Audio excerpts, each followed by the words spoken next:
Here we go. Well, welcome everyone, and we'll start, of course, with our bracha. Baruch atah Adonai Eloheinu melech haolam asher kitshanu b'mitzvotav v'tzivanu la'asok b'divrei Torah, to Amen. occupy ourselves in words of Torah. So we're talking now about the Jubilee year, and we were in the midst of this Rashi. This is where we stopped yesterday. And, talking about how this year has its own year, this Yovel. And again, there's no end to this. There's also the issue of, we read in the previous verse about drawer, the word drawer. And again, in looking at notes on notes, the word drawer also can mean to flow, come from a word that means to flow. In other words, that people can flow in whatever direction they want to at that point, that they're free then they're no longer in servitude and bound by servitude. At any rate, just continuing on, right? The meanings of words. So here we go. Ve'ish el mishpachto tashuvu. Right, every person, literally it says every man shall return to his family. And he goes on to say, lirabot et hanirtza. This is to include the one whose ear was pierced. We did not do this, correct? Although I did explain the nirtza, the one who. I think Or did we do this? I think we just did do that one. Okay, all right. Did we go to the next verse? I'm looking to see if it looks familiar. No, we didn't. Okay. Pretty sure we didn't. Right. So in one of my books, it talks about the three categories of slaves within Jewish, within the Jewish legal process. That there's someone who, because of circumstances and they're so poor that they sell themselves for so many years in order to pay off a debt or to take care of the family, to make sure they can cover their expenses. So that's one type of servitude. Yes. You know what? The board ear was mentioned in the first Rashi. So I'm not sure we had gotten down there, because now I'm looking at the Rashi previous to that. I'm not sure we did that. So okay. So we're in the I'm right. sorry. Yeah. So yeah, I believe there was still you had said last time that there was still a Rashi that we needed to. And that's what we just did. This is what we did. Well, did we do the one before that? I believe we fields did. reverting to their owners. Yes. Okay. Because there was a big discussion. Okay. Right. All right. So let me continue with this. Describing the three types of servitude. So that's mentioned in Leviticus. There's another kind of servitude where a court could sell a person to pay for a theft that they had committed. And if they weren't able to pay back the owner the owner of the person that they'd stolen from, the court could sell them and to pay the person back. And of course, who they sold them to, I think it was a straight sale. But this is, again, goes into those areas of halacha and knowledge of all the details that at this point I do not have. But I'm assuming they simply could sell the slave to just get the exact amount. I know that he could only be sold. It was very limited as to whether they could do this. In other words, the amount he was sold for had to be the exact value of what he had stolen. So I mean, without sort of spending a lot of time on that, to tell you that this is. This is one kind of servitude. And then the third kind is the nirtza. And the nirtza is the person who is sold and is so pleased with his situation. In other words, he has a master who treats him fairly and generously, and it's a certain level of security for him. And so while he is supposed to be set free, he is only supposed to, I believe, work for 6 years and be set free in the 7th year. And hopefully I'm giving you accurate information here, that he chooses to serve his master, to continue serving his master. I mean, it's totally his decision. And at that particular point, the Torah talks about taking his ear. I believe, I'd have to look. It could well be in Mishpatim, they mention it one time, that he takes him, he puts him next to the doorpost, and he takes all, and he basically attaches, in some sense, the lobe of his ear to the, just momentarily, to the doorpost. And the interpretation of that I recollect is that the ear that heard at Mount Sinai that thou shall not have any other gods, any other sort of that kind of thing, is allowing this human being to be his master. So in that particular case, this individual has to serve until the Jubilee year. And that's what Rashi's telling us here, is that in the Jubilee year, this person who has basically voluntarily turned himself over into bondsmanship, nevertheless goes free. He has to go free in the 50th year.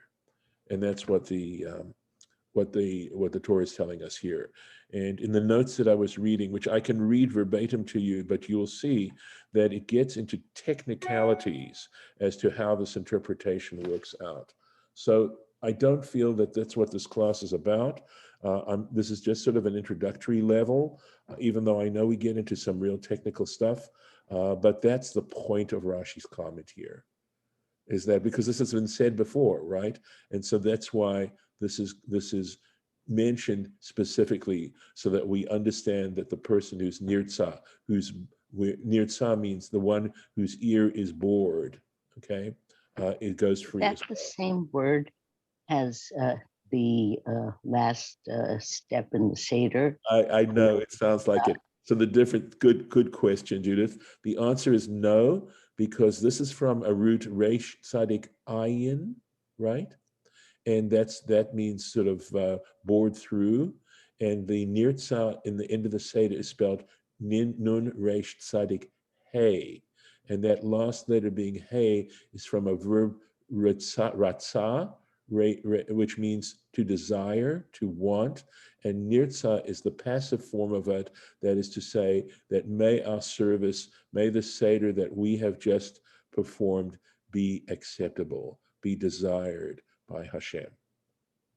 It's one thing to give a gift, it's another thing for the person who you're giving the gift to appreciate the gift and to like the gift. Is that side of things too. So that's the difference. Going on.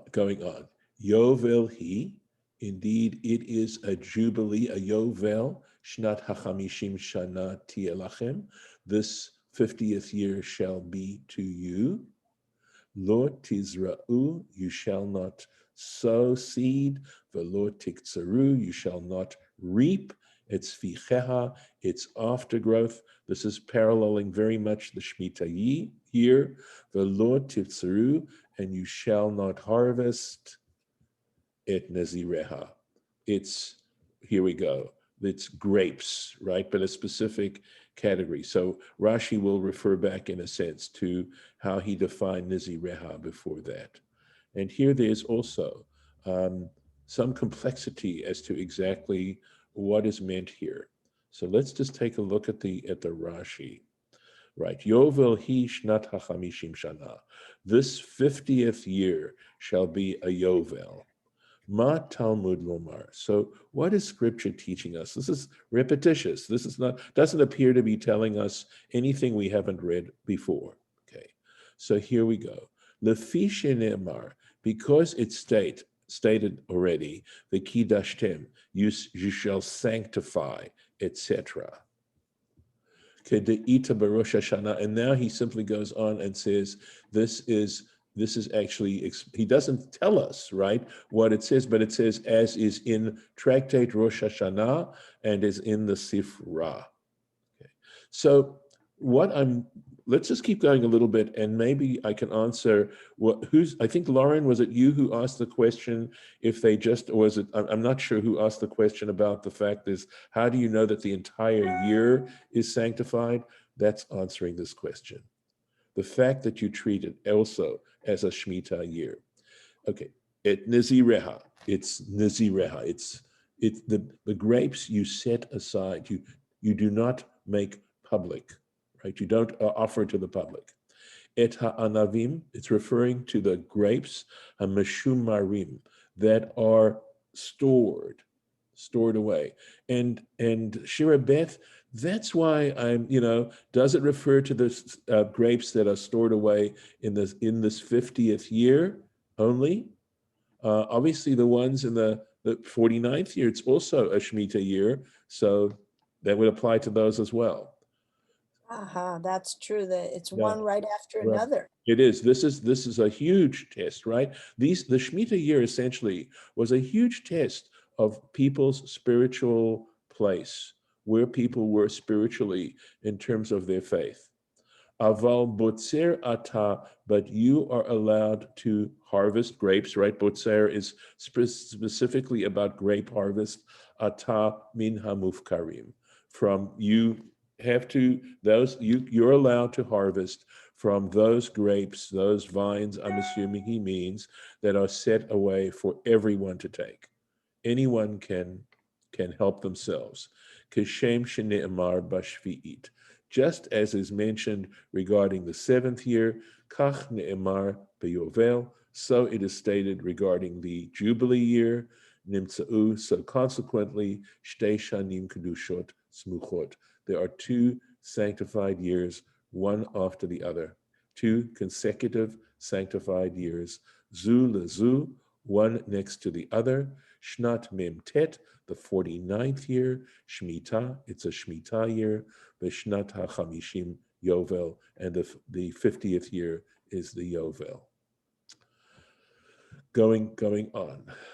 Ki Yovel hi, for it is indeed a Yovel. Kodesh, it is sanctified. Tiyelachem, it shall be sanctified to you.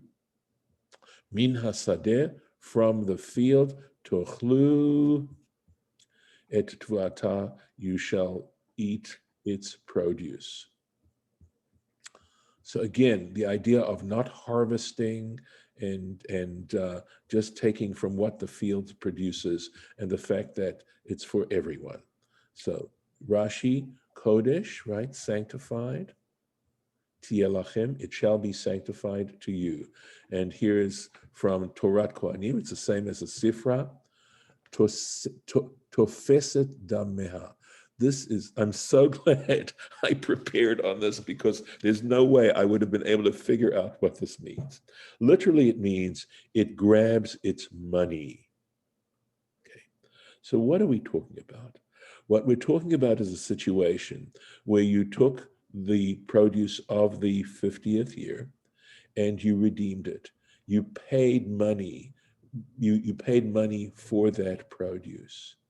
And what it's saying is, of course, that as I understand this, that not only does the money now retain a sanctification, the money is now considered sanctified. But if I understood what I was reading, it was saying that it also still remains sanctified as well. In other words, it appeared to me to be saying that you can try to redeem it, but it is not going to be redeemed. And we know, for example, that when it came to what is called the Masar Sheni, the second tithe, this was taken up to Jerusalem, and the Torah gives us a little piece of oral Torah saying if it's too far to get to Jerusalem and take this second tithe, because it's supposed to only be consumed in Jerusalem, you can redeem that food, that produce, for money, and take that money now, and now the money is taken up to Jerusalem and used to spend on food there.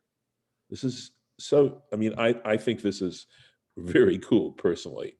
The point being, though, that in that case, you have now removed the kedusha from the food. The food is no longer, or the produce is no longer under the obligation of the second tithe. It is now chulin, it is now regular food, and the money is transferred, the holiness is transferred to the money. But this seems to be saying that it is not. And the fact that it says, it shall be sanctified to you, their understanding is emphasizing that the produce of this year that comes from the field retains its sanctity no matter what. So here we go. This is what he's going to say. Yachol tetzei lechulin.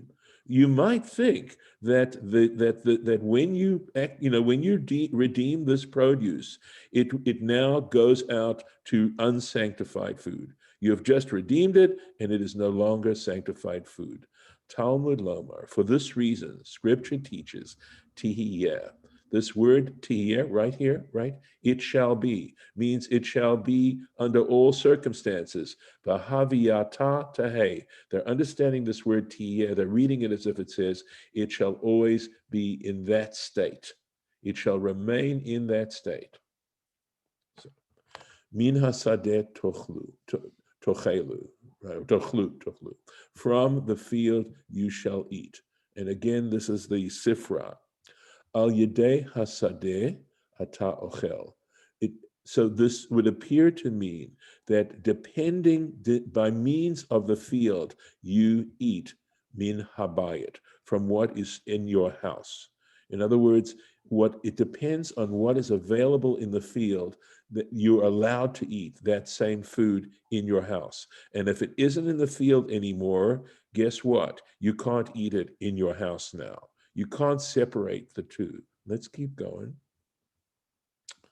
Here we go. Rashi goes on to explain. She'im kala lechaya min hasadeh. This is so interesting that if this particular food, right, apples, I don't know, carrots, they are no longer in the field. They're not available lechaya to the wild animals. If the wild animals cannot graze or eat this particular food, this particular produce, min hasadeh, from the field, you have to remove it from your house. So if you have a bunch of carrots in your pantry and now there are no more carrots in the field, you have to take the carrots out. Keshem shenemar b'shvi'it, just as is mentioned regarding the seventh year, kach nemar b'yovel. Likewise, it applies to the Yovel. Let me make sure I have covered all the Rashis here. You have, and I have a question. Okay, this is a good time for me to stop the share and allow you, but I'll tell you what I want to do, please, if I may, and that is to mark the place. Good. We're on verse 13. Yeah, it's a good number. Okay, so let's go here. Starting around verse 20 explains a lot of the questions we had. So if so you need glad. to understand that and we don't get to it, that's where you're going to find those. Okay. And my question won't be. Yeah, no, this is, where's the food? How am I supposed to eat? That question's answered there. All right. Question, Lauren. So it sounds like these laws regarding the food that you're growing for these Shmittah and Jubilee laws regarding the food are related to kind of having a farm situation with fields and cattle. Yes, yes. So does that mean that Shir Beth's fruit it is not under these laws, or it still is, and you can extrapolate even from a small domestic situation? Right. So that is a beautiful halachic question. That is the kind of question that you understand, Lauren. You would never ask that question if you didn't want to really apply these laws, if you didn't want to take them off of Mount Sinai and bring them down to earth. And so there is, I think if I understood Golda saying that we had more questions than the rabbis could answer, I have to say to you, the probability of that is practically zero. I'm not saying it is impossible, but there is so much literature. You would have no idea how reams and reams and reams. And the question you asked would be would be posed to a rabbi. So essentially, once the Talmud was completed, communities used to send questions to the Gaonim. The Gaonim were people who just had this encyclopedic knowledge of halacha and how to apply it. And they would ask these practical questions. And in fact, there is a whole literature called in English responsa literature, which in Hebrew is she'elot utshuvot, questions and answers, where these questions are asked. And I suspect they're indexed, and that if we had the time and I had the resources to look up that question, that's what I would do. I would look up the question and see what a specific authority might have said about it. And my guess is, because in many of these cases, there are distinctions between how these things are taken, because once you get down into all these specifics, there now becomes room for disagreement. So very often you find, on the Talmud page, you find arguments between Rashi and his grandchildren, his grandsons. The Tosafot disagree with Rashi's interpretation and offer another, legitimate interpretation of what's being read here.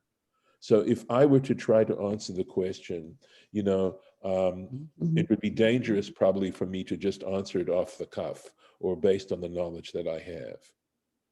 All right. I mean, to me, it sounds like if you're living in Israel, it still has to be treated. Anything that comes from, remember, they mentioned that here, it isn't just the field. Remember earlier on, we had that discussion of whether it was stuff in your home or whether you grew the produce in your home. Remember we had that as to that Orla applied, but Masar didn't apply. And it had to do with how how it stated it in the Torah. So Shira Beth, sorry to go on for such a long time, but Shira Beth's produce, right? The produce of her garden would be considered in the house, right? But it seems to be, to me, the phrase in the home is directly corresponding to versus the field. Correct. And there is no versus the field. Only in Shira Beth's case, but you don't judge law in that way. That's not, if I'm understanding this correctly, right? You look at the general thing. So people who have fields, but everyone's under the law. And if the person didn't have a field, but he was growing crops in his little garden or in his chatzer, that was still in the house. That would come. And so true, she might not have to give masar. She might not have to give tithing. But remember, and again, we had a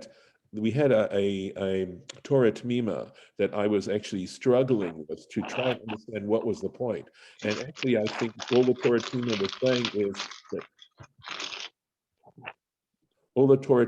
saying is that this, quoting a Yerushalmi, saying that this is ambiguous, right? That whether the Jubilee year or rather the Shemitah year produce is, if it's grown in the house, has to come under Shemitah, laws or not, is actually not so clear.